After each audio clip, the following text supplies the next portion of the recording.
All right, welcome back. We are. I can't believe it. We're actually on level 8. We're on the final level of this project, lesson 21, mini project side scroller. So we have a game. So it says review your game. Now that you've added in all the features, it's time to play. Do this. Play your game a few times to check for bugs. Look over your project guide to make sure you have not missed anything. Make any last changes. This is the time to play it. Get someone else in the class to play it. Have some fun with this.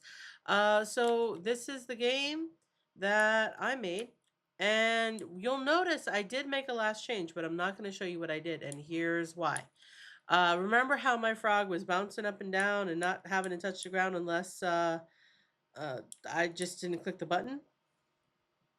Well, I have fixed that and figured out what to do to make sure that the frog has to come all the way back down to the ground before it can jump again. However, I'm not going to show you because I'm going to challenge you to figure that out, to figure out how to make the player jump, but the player actually has to come back down to the ground before the player can jump again. All right, so I'm going to give you that problem to solve and to figure out and to really think about. All right, with that, we are done. You did it, and I cannot wait to see what kind of games you guys come up with. So with that, I'm going to press finish, and I'm going to say have a great night. All right, y'all. Good luck.